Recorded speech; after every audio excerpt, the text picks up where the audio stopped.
Lig is invallend op die katode van 'n foto-elektriese sel wat aan 'n battery en 'n sensitiewe ammeter verbind is. Onthou, 'n foto-elektriese sel werk nie soos 'n gewone stroombaan nie. Selfs al is daar 'n battery verbind, sal geen stroom vloei tensy lig op die katode val wat foto-elektrone vrystel nie. Watter onweerlegbare bewys oor die aard van lig word deur die foto-elektriese effek verskaf?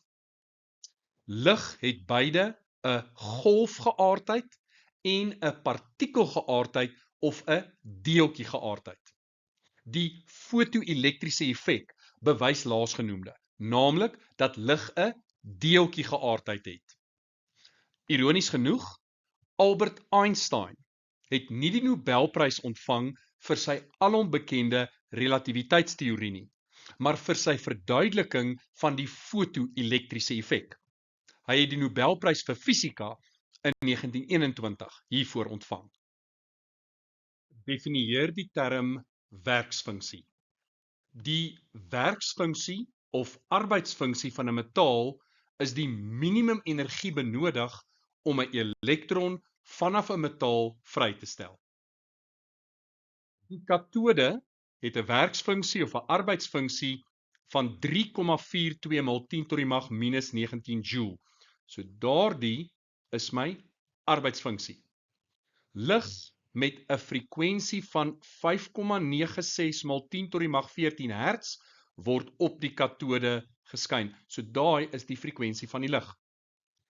Bereken die minimum kinetiese energie van 'n elektron wat uit die katode vrygestel word. Op jou formuleblad, jou fotonenergie is gelyk aan jou arbeidsfunksie plus jou maksimum kinetiese energie. Ons kan die fotonenergie herskryf as Planck se konstante maal met die frekwensie, gelyk aan die arbeidsfunksie, en dit gaan nou 3,42 mol 10 tot die mag minus 19 wees, plus die maksimum kinetiese energie. So Planck se konstante is 6,63 mol 10 tot die mag minus 34. Die frekwensie is daardie 5,96 maal met 10 tot die mag 14. En dit is gelyk aan die arbeidsfunksie wat 3,42 maal 10 tot die mag minus 19 is, plus ons maksimum kinetiese energie. So dan kan jy gaan en jy gaan bereken dit en jy kry jou maksimum kinetiese energie is 5,3 maal met 10 tot die mag minus 20 joule.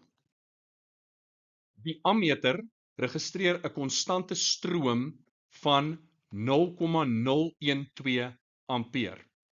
Bereken die minimum getal ligfotone wat die katode in 'n 10 sekonde periode tref.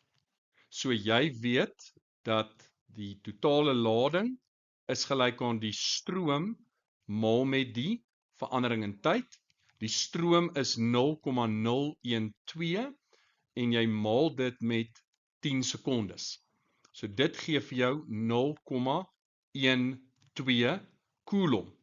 En nou is die vraag, hoeveel elektrone verteenwoordig 0,12 coulomb? So, ons vat die lading en ons deel dit deur die lading van 1 elektron. Die lading is 0,12 en ons deel dit deur 1,6 maal 10 tot die mag minus 19. Ek gebruik doelbewus 'n positiewe lading, want N moet positief wees. So dan kry ons 7,5 maal 10 tot die mag 17 elektrone. Nou die vraag vra nie hoeveel elektrone nie, die vraag vra wat is die minimum getal ligfotone. In 'n ideale wêreld, 1 ligfoton tref die metaaloppervlak, 1 fotoelektron word vrygestel. Daai verhouding in 'n ideale wêreld is 1:1. So die minimum getal ligfotone moet dieselfde wees. So die antwoord is 7,5 maal 10 tot die mag 17 ligfotone. Die intensiteit van die invallende lig word nou verhoog. Hoe sal hierdie verandering die lesing op die ammeter beïnvloed? Nou, die korrekte antwoord is verhoog. Nou, hoekom sê ons so? 'n Hoër intensiteit beteken meer fotone tref die oppervlak van die metaal. En soos meer fotone die oppervlak van die metaal per eenheidstyd tref, word meer fotoelektrone per eenheidstyd vrygestel wat tot 'n verhoogde stroom lei. Met ander woorde, hoër intensiteit beteken daar's meer fotone per eenheidstyd en meer fotone beteken meer fotoelektrone en meer fotoelektrone per tyd beteken 'n hoër stroomlesing.